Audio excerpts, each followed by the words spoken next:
여러분 안녕하십니까. 토요일 두 번째 이제 녹화를 하겠습니다. 지금이 2025년 4월 5일 오늘의 식목일이죠. 오후 4시 18분을 가리키고 있습니다. 여러분 지금 이 안경을 예전에 쓰던 안경과 다르죠.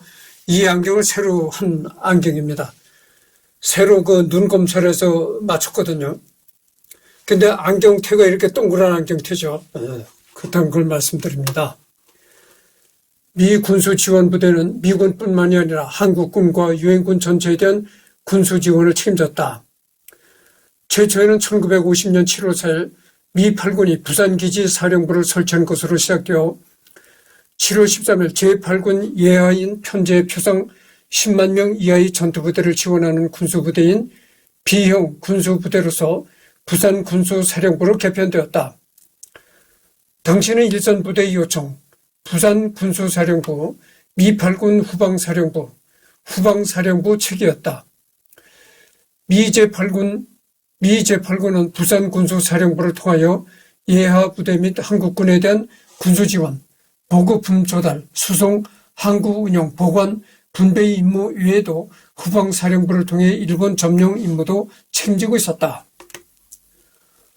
미 8군 후방사령부의 경우 한국에서 전쟁이 확대될 것을 예상하고 1950년 8월 25일 제8군 후방사령부를 기관으로 하여 극동군사령부 예하의 주일군수사령부를 일본에 창설을 했다. 그러나 1950년 9월 19일 부산군수사령부는 전투부대가 늘어나 군수지원의 요소도 늘어나게 되어 C형 군수부대, 40만 명 이하의 전투부대를 지원하는 군수부대인 제2군수사령부로 확대 개편되었다. 같은 시기에 인천 상륙작전을 위해 편성된 제10군단을 지원하기 위해 제3군수사령부를 인천에 설치하였다. 그러다 이게 꼬여서 원산 상륙작전 때는 3군수사령부는 미 8군을 지원하고 오히려 2군수사령부가 원산으로 상륙하는 미 10군단을 지원하게 되었다. 그러다가 메가더의 직속부대인 미 10군단이 미 8군과 별도로 노는 바람에 중공군 개입 당시 패전이 중요한 원인이 되어 결국 그 책임을 지고 결국 미 10군단이 메가더 직속에서 미 8군 예하로 들어오고 3군수 사령부 역시 2군수 사령부 예하로 들어가 흡수 통합된다. 이 원산 상륙 작전 얘기가 나오거든요. 근데 이 원산 상륙 작전을 하지 않았다는 거예요. 원산 상륙 작전도 계획을 했었는데 그 북한이 인천 상륙 작전으로 당했잖아요. 그 인천 상륙 작전을 북한이 크게 당한 후로는 틀림없이 원산도 상륙할 가능성이 많다. 그래가지고 그 원산 앞바다에 다 바다 기뢰를 다 매설했다는 거예요. 그래가지고 원산도 상륙할까 이렇게 생각했는데 미리 사전에 탐사를 해보니까 바다 그 해상 기뢰가 매설이 되어 있더라. 이런 정보가 있어가지고 원산 상륙은 하지 않았습니다. 미 동원령 선포와 예비군 투입. 문제는 미국의 사월적 이익지대인 서유럽과 그 다음 순위인 중동에 주둔한 미군 병력들을 건드리지 않고 극동과 본토 병력만으로는 이런 어마어마한 대군이 나올 수가 없었다. 결국 미 의회는 트루먼 대통령이 1951년 6월 30일 선별 징집 확대 법안을 통과시켜 예비군과 주방위군을 개별 또는 부대 단위로 21개월 동안 현역 연방군으로 소집할 권한을 부여하였고 7월 9일 이전 전역하는 병사들을 1년간 더 복무하도록 할 권한을 부여하였다. 또한 선별 징병제에 따라 5만 명의 장정들을 소집하여 보충해 나갔다. 또한 주방위군과 예비군을 소집하여 병력을 충원하였다. 한국전 발발 당시에는 미 육군 예비군 26만 6,726명, 주방위군 32만 4,761명, 소집 예비군 18만 4,015명, 비소집 지원 예비군 32만 4,602명, 비소집 예비군 91,800명이 있었다. 원래 전쟁이 6월 25일에 일어난 이유가 북한이 8월 15일까지 남한을 점령하는 것을 목표로 하고 필요기간엔 50일을 역산해 나온 날짜이다. 8월 15일까지 통일은 물 건너갔으니 이때 북한군은 8월 15일까지 대구를 점령하겠다며 낙동강 전선에서 공세를 취하고 있었다. 당시 미군은 맥어더가 인천 상륙 작전을 해야 한다며 배에 태웠다가 낙동강이 무너지게 생겨서 배에 내려 긴급 땜빵하고 다시 배에 타기를 반복하고 있었던 시기가 바로 8월 14일이었다.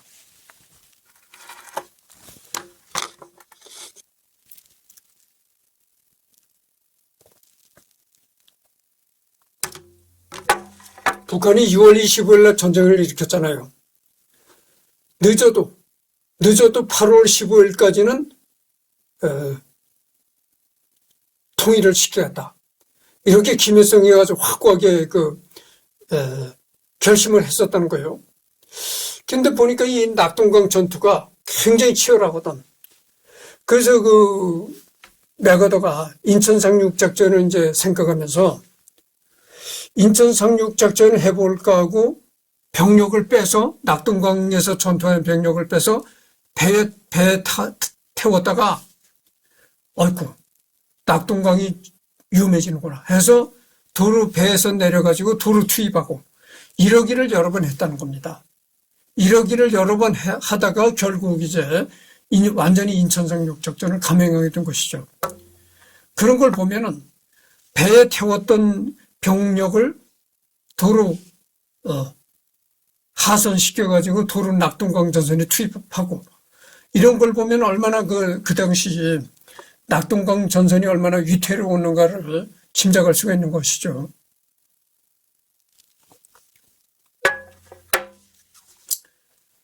낙동강 전투가 한참이던 그 8월 14일 육군 주방위군이 27개 사단 중 8개 사단과 20개의 연대 전투단 중 3개의 연대 전투단을 포함하여 1457개의 주방위군 부대가 동원되었다. 이들 부대로는 28, 31, 37, 40, 43, 44, 45, 47 보병사단과 3개의 연대 전투단 그리고 43개 대공포 대대로 총 13만 8,600명이 현역으로 소집되었다. 이 중 40, 45 사단은 한국 전선에 투입되어 1951년 중공군으로 인해 전선이 고착화된 이후 전선교대 부대가 되었다. 28, 43 사단은 유럽의 나토 방위를 위해 파견되었다. 주 방위군과 마찬가지로 동원령에 따라 육군 예비군은 6,687개 부대 중 934부대가 현역으로 소집되었고 이에 따라 장교 46,920명, 사병 15만 807명 등 총 19만 7,727명이 동원되었다. 전쟁 기간 중 초기 현역으로 전환된 4만 3천 명의 예비역 장교를 포함하여 24만 4,300명이 소집되어 임무를 수행하였다. 사단이나 연대 단위로 소집되어 현역으로 전환되어 투입된 주 방위군과 달리 예비군은 원래 계획적으로 소집되어 현역 부대를 보충하는 용도이다.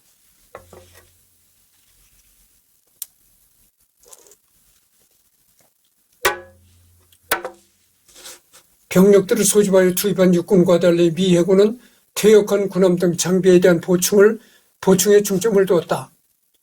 전쟁이 일어난 해 8월 28일에는 수많은 예비군과 함께 예비 항공모함 프리스턴함을 재추역하여 한국전에 투입하였고 이어 1951년에는 순양함 본홈 리차드 에식스, 에티톤함이 재추역하였으며 약 22개 해군 예비 전투편대가 제7함대 기동군의 현역으로 편입되어 한국 상공에서 전투 임무를 수행하였다.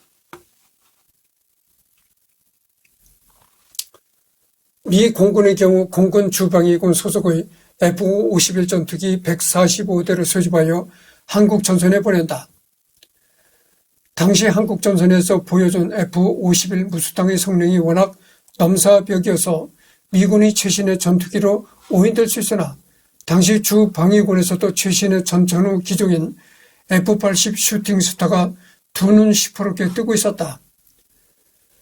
사실 극동 공군에서도 F-80을 요청했지만 어른들이 사정으로 주 방위군은 F-51 무수당을 꺼냈다. 또한 437 예비병력 수송 항공단, 452 예비항공폭격단, 403 예비병력 수송 항공단을 현역으로 소집하고 51년은 주 방위군의 116, 136 전투폭격 비행단을 현역으로 동원하여 극동군 사령부로 보내어 52년 7월까지 임무를 수행하였다. 전쟁 기간 중 공군 주 방위군 22개 비행단과 공군 예비군 10개 비행단, 그리고 10만 명의 공군 예비군이 현역으로 소집되었다. 미 해병대의 경우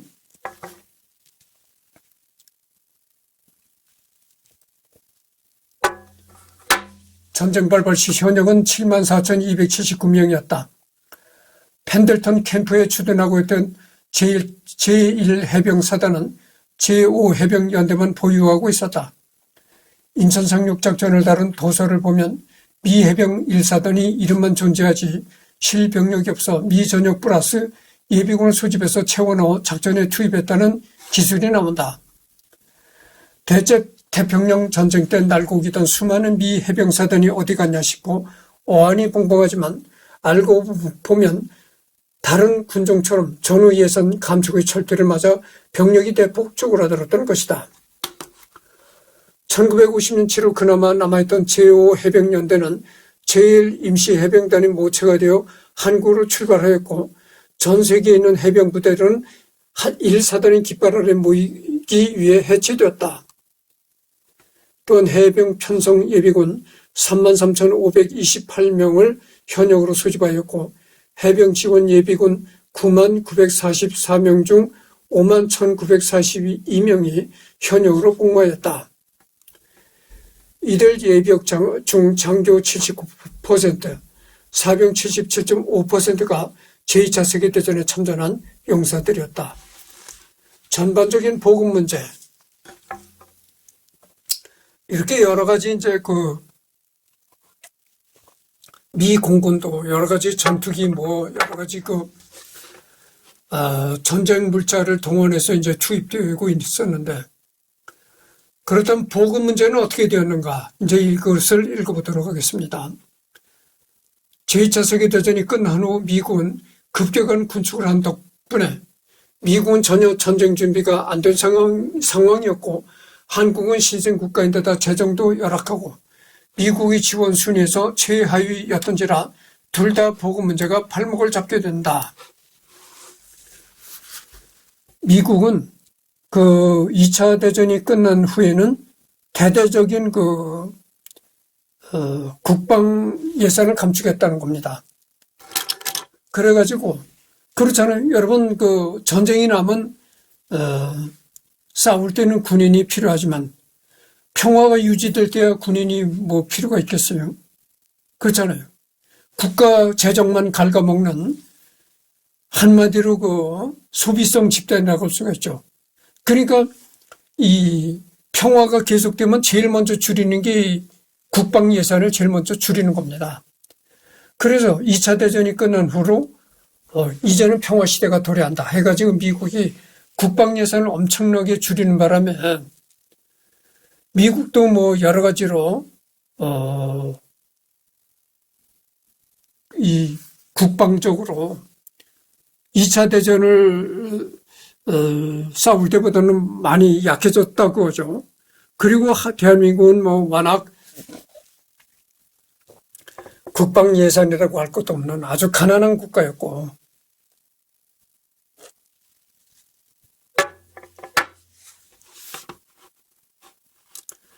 그래서 참 6.25를 치르는데 많은 애로점이 있었다 이런 얘기죠.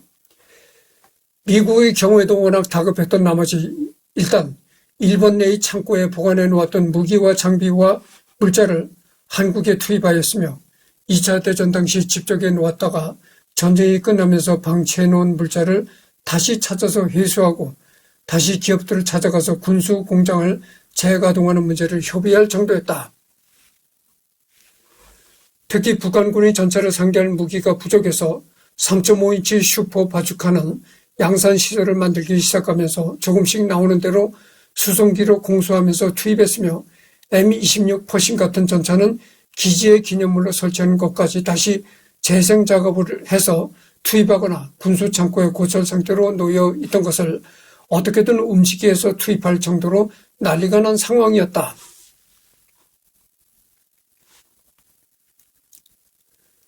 낙동강 방어선에서 격전이 벌어지던 1950년 7월 말부터 1950년 9월 중순까지는 탄약이 특히 부족했는데 탄약 공급량이 2차 대전 시 상식을 벗어날 정도로 많아서 마구잡이로 공급되었으며 특히 한국군의 탄약 소모량이 많아서 아수라장 그 자체였다.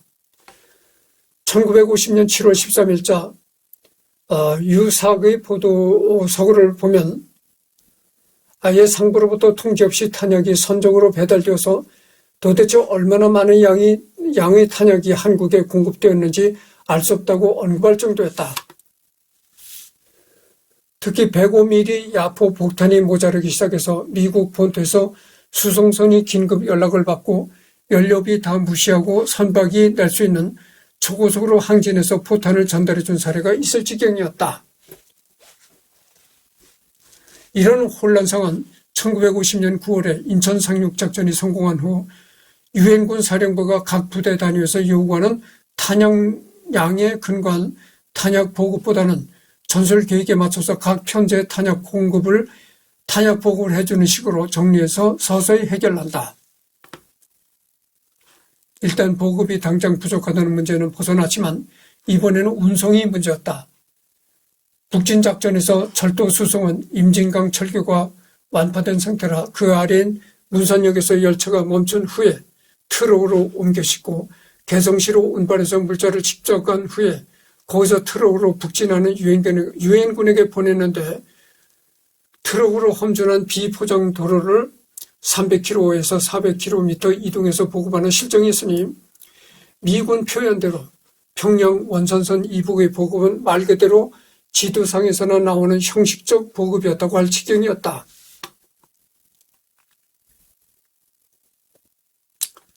물론 해상수송과 공중수송도 병행되었고 점차 북한의 항구나 비행장 중 유엔군이 점령한 곳을 이용할 준비를 하고 있었으나 중공군의 개입으로 끝나고 만다.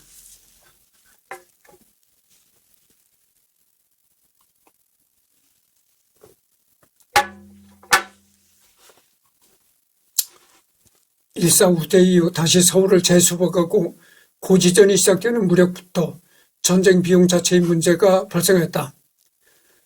아무래도 미국 본토가 위협받는 전면전을 치르는 것이 아니라서 한정된 예산 내에서 군사비를 지출하다 보니 미국 입장에서 무리가 생기기 시작한 것이다. 물론 미국이 진짜로 돈이 없어서 그런 것이 아니라 미국 의회의 승인을 통과해야 했으며 미군 자체로도 쓸 돈이 많은데 한국군도 제대로 훈련하고 장비를 지급하고 탄약과 물자를 지원하며 식량 문제까지 어느 정도 해결해 줘야 하니 말 그대로 엄청난 돈이 필요한 것이다. 그나마 예산은 1950년 중순경에 미국 의회가 동의를 해줘서 어느 정도 숨통이 튀었으나 1953년이 되었어도 미국의 군수산업이 제대로 회복되어 원활하게 물자를 생산하려면 1954년은 가능할 것이라는 예측이 나오면서 휴전에 대한 압박감이 점차 커졌다.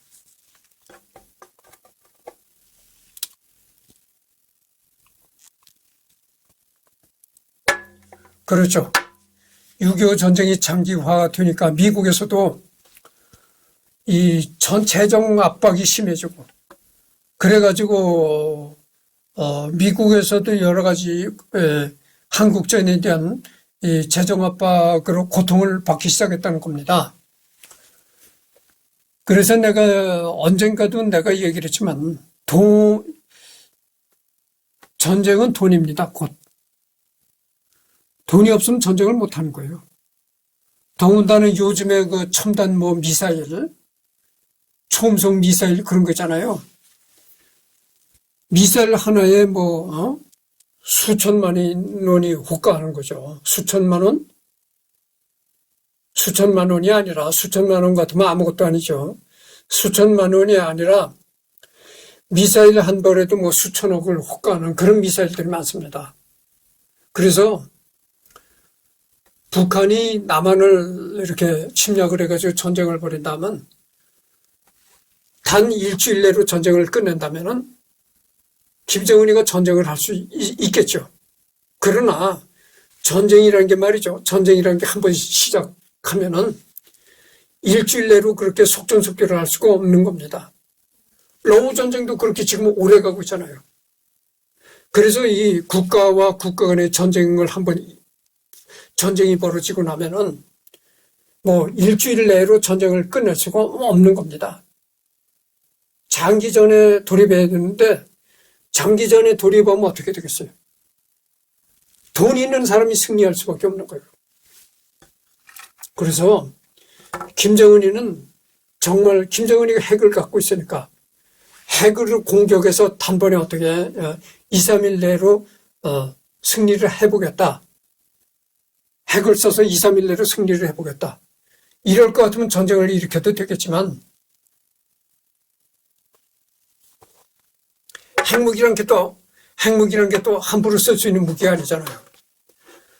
일단 전쟁이 벌어지면은 단기전을 하기가 상당히 어렵습니다.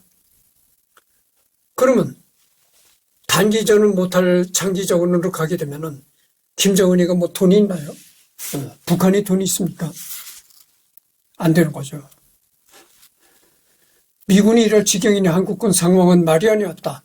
전쟁 극초반의 지연전에서 이미 상당수의 장비와 물자를 잃어버린 한국군은 트럭도 모자라서 그나마 미군에게서 받은 물자를 부대로 배송할 수단도 모자랐고 낙동강 방어선 내에서 노무 인력을 거의 강제로 징집해서 끌어내서 물자 수송에 동원하였으며 수송 외에도 장애물 설치 같은 곳에도 동원하는 바람에 매일 10%의 손실을 볼 정도였다. 그 외에도 미국과 병참, 차량과 무기가 모자라서 상당히 고생을 하였는데 1950년 9월부터 미국이 한국군 식량도 본격적으로 챙겨주기 시작하면서 서서히 해결되기 시작하고 차량 문제도 미군이 1952년 봄부터 신형 차량을 인수받기 시작하자 기존 재고들을 한국군에 주기 시작하면서 해결이 났다. 무기의 경우에는 처음에는 볼트 액션 소총인 스프링필드 M1903까지 창고를 뒤져서 한국군에게 지급할 정도였으나 나중에는 한국군의 차량 보유가 늘어나면서 포병을 비롯한 중장비도 상당히 늘었다. 이를 통해 1953년에는 훈련도도 높아진 한국군이 트럭을 이용한 기동전으로 금성 전투에서 뚫린 구멍을 메꾸고 재반격에 돌입할 수준까지 능력이 향상됐고 미군의 평가도 높아졌다.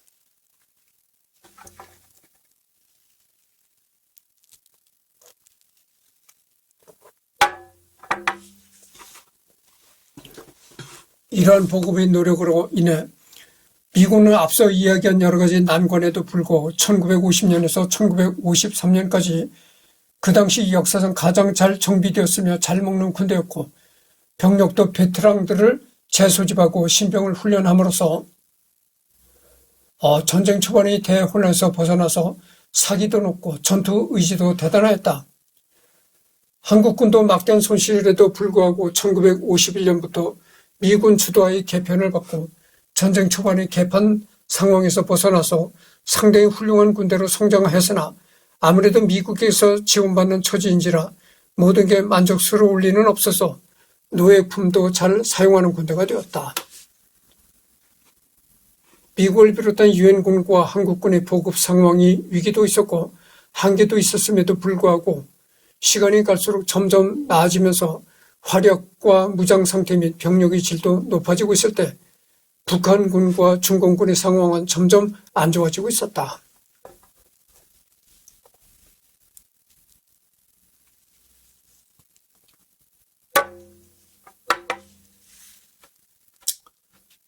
전쟁이 장기화될수록 한국군과 유엔군, 미군은 상황이 좋아졌다는 겁니다.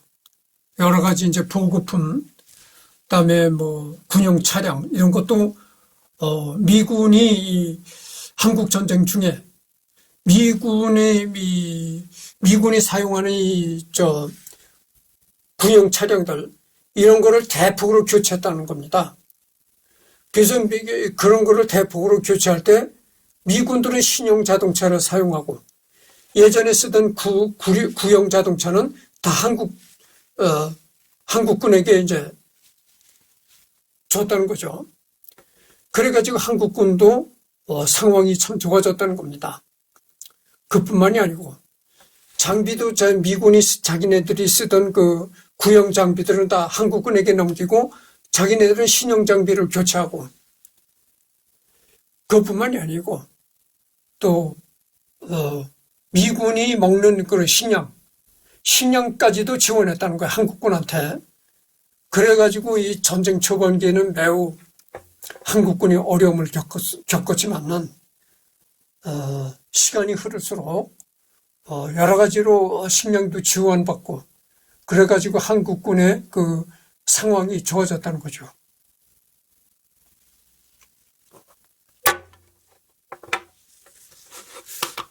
북한군의 낙동강 방어선과 인천 상륙작전에서 입은 피해가 심대하여 그 이후에는 북진작전 시 두석산, 천마산에서의 최후의 방어를 빼고는 조직적인 저항이 어려울 정도로 질이 멸렬해진 이후 중공군의 개입 후에는 보조 전력으로 저할 수준으로 병력과 보급이 딸린 것은 익히 알려진 사실이다.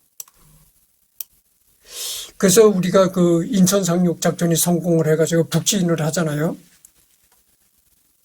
인천 상륙 작전이 그 성공을 한 바람에 거의 북한 인민군들은 낙동강에서 거의 전멸하다시피 했습니다.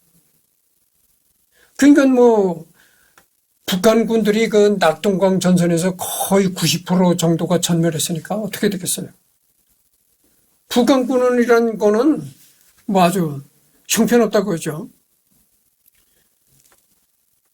그러다가 이제 중공군이 개입을 하니까 이제 도로 그렇게 된 거죠. 도로 힘을 쓰게 된 거죠. 하지만 중공군의 경우에도 이미 장진호 전투부터 보급 문제로 얼어 죽는 피해를 많이 입기 시작해서 이 중공군도 말이죠. 중공군도 상당히 내가 여러 번 얘기했잖아요. 우리 6.25 때 중공군이 참 미개했습니다. 무기가 없어요. 사람만 많아가지고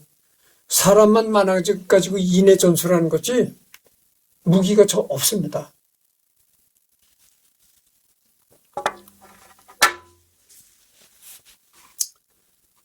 이때 중공이라는 거는 땅만 넓고 사람만 많았다 뿐이지 아주 미개할 때거든요. 그래서 우선 제공권은 미국이 장악했다고 하니까 미제 전투기가 날아다니면서 이 보급로를 끊는 겁니다. 보급을 못 받게 보급 차량 이런 거를 공격하는 거예요.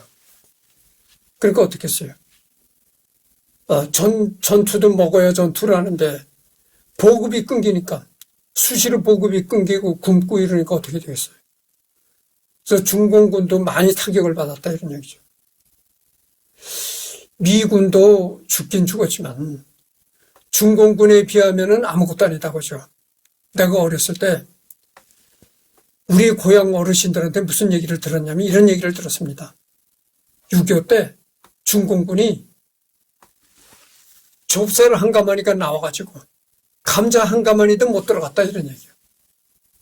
그렇게 많이 죽었다는 겁니다. 그러니까 좁쌀 한 가마니가 나와가지고 감자 한 가마니도 못 들어갔다는 거예요. 그러니까 10사람이 공격을 했다 하면 9사람은 다 죽고 한 사람만 돌아갔다 이런 얘기가 되는 거예요.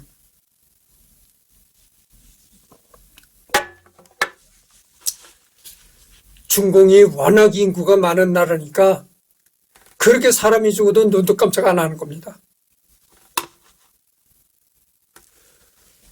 1951년 유엔군이 막강한 화력을 이용해서 전선 전체를 불바다로 만드는 화해 전술로 인해 전술을 막아내자 무기와 물자 부족에 시달리기 시작하였다. 이미 1951년에 화북 지역의 모든 군수 물자를 털어서 한국 전선에 투입한 것도 모자라 상시라는 장비는 물론 망시라는 소총 숫자도 제대로 못 채우는 지경에 처한 것이다. 소련에서의 지원도 모자라긴 마찬가지라서 결국 1951년 5월 이후에는 1953년 휴전 직전의 금성 전투 때까지는 대규모 공세를 자제하게 될 상황에 처한다.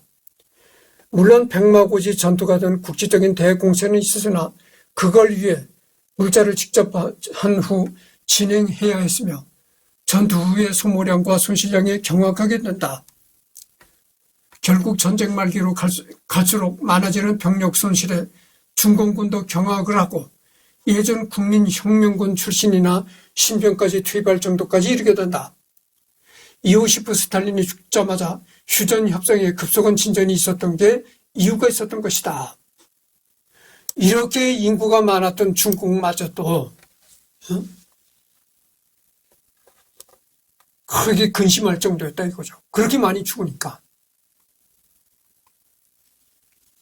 그러니까 아무리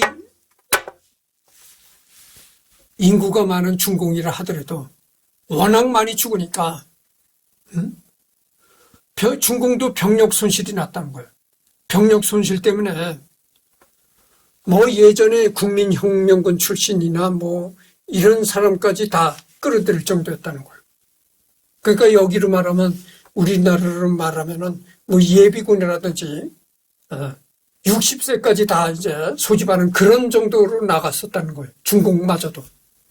그렇게 인구가 많은 중공마저도 예비군도 끌어당기고 60세까지는 다 60세 남자 60세 전까지는 다 이제 끌어들이는 그 정도였다는 거죠. 그러니까 얼마나 많이 죽었습니까? 그래서 그러다니까 좁쌀 한 가마리가 나와서 감자 한 가마리도 못 들어갔다는 거예요. 그렇게 중공군이 많이 죽었다는 겁니다.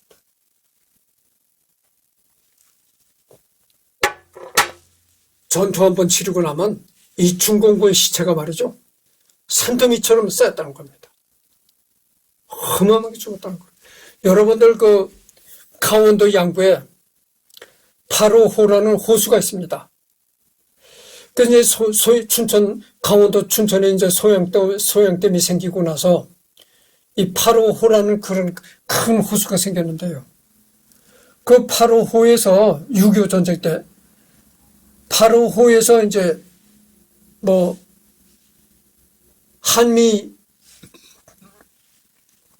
한미연합군과 중공군이 이렇게 싸움이 벌어졌던 거죠.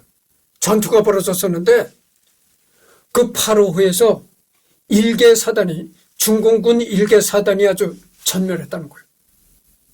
여러분 일개 사단이라고 하면은 병력 숫자가 어떻게 되는 줄 아십니까? 10,000명이 넘어가는 숫자예요. 10,000명이 넘어가는 그 중공군이 그 강원도 양구 8호호에서 다 아주 시물살했다는 겁니다.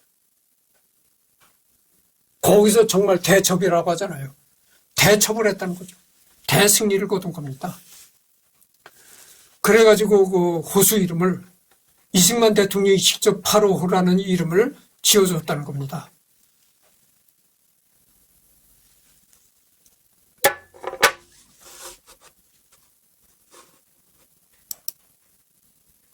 지금 33분을 경과했습니다. 양측의 이러한 사정으로 인해 서로 자신들이 감당 가능한 수준에서 엄청난 물자를 동원하고 막대한 양의 폭탄을 발사하는 등 물량전을 펼치면서도 세부적인 인해 전술과 노획품 사용 및 각종 다양한 국가에서 생산된 무기와 물자가 전부 사용되는 혼란의 사태가 한국 전쟁 내내 벌어지게 된다. 일례로 수류탄의 사용만 보더라도 엄청난 수량이었으며 종류와 생산 국가도 다양했다.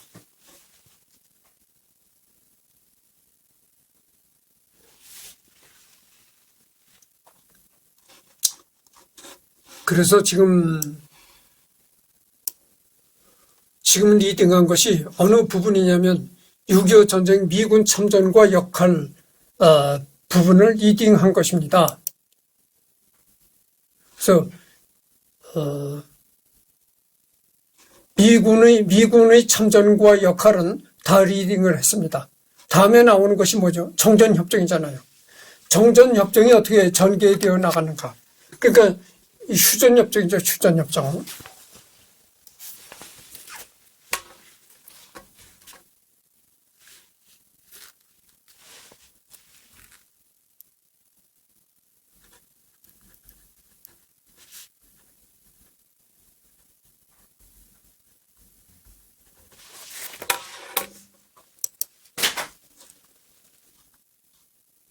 정전협정, 개요. 6.25 전쟁의 정전을 위해 유엔군과 조선인민군 간에 1953년 7월 27일 체결된 협정, 한국어, 영어, 중국어로 작성되었다. 유엔군에서는 마크 클라크 장군이 나갔었고, 북한의 조선인민군에서는 김일성이가 그 문서에 사인을 했고, 중국 중공군에서는 그 펑더화이네요. 언젠가 이 펑더화이도 한번 지구촌 인물 탐구에서 다뤄볼 것입니다.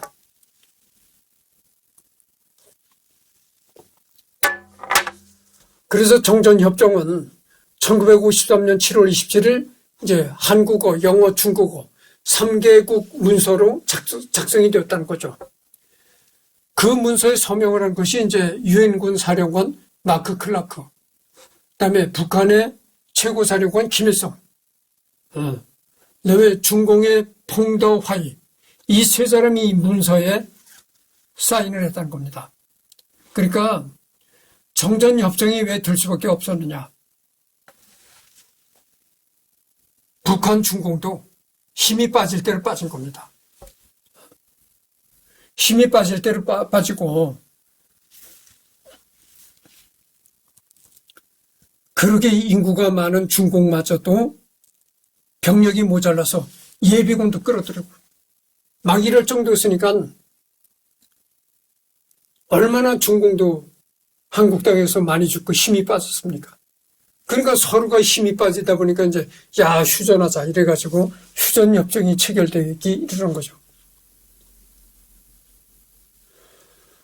근데 여기 보면은 북한에는 조선인민군 최고사령관이 김일성이라고 되어 있는데 한국에는 대한민국 대통령 이승만이 들어갔어야 되는데 안 들어가 있잖아요. 그게 뭔 줄 아십니까? 전쟁 중에 한국군 작전 지휘권을 이승만이가 유엔군 사령관한테 넘긴 겁니다. 그래가지고 여기 정전협정에 대한민국 대통령 이승만이가 빠진 거예요. 그래서 여러분들 요즘에 뉴스 같은 걸 보면 이런 얘기가 나옵니다. 그러니까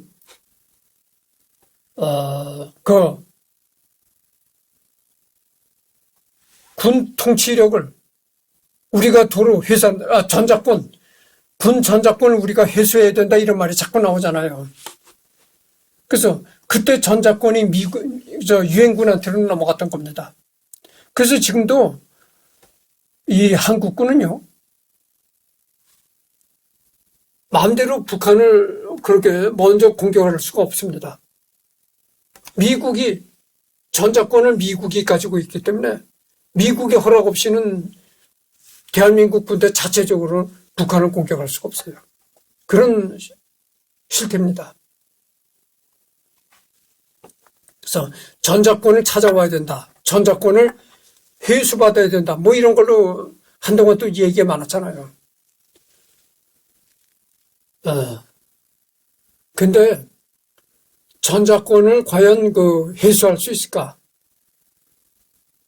거의 불가능하다고 봅니다. 왜냐면은 북한은 경제적으로 못 산다 하더라도 핵까지 가지고 있잖아요. 대한민국은 지금 핵이 없습니다. 그러니까 그런 상황인데 전작권을 되찾아올 수 있겠어요? 말이 안 되죠. 핵무기를 가지고 있으면 말이죠. 재래식 무기를 아무리 많이 가지고 있어야 필요 없는 거예요. 상황이 그런데 전작권을 우리가 도로 회수해 오겠다? 그건 말이 안 되는 거죠. 그래서 40분이 경과했습니다. 그 토요일 오후에 리딩을 했던 건 여기서 끝내고요. 다음에는 이 정식 명칭, 오늘은 더 이상 녹화가 없고 내일 일요일 날이니까 내일 가서 이 녹화를 하도록 하겠습니다.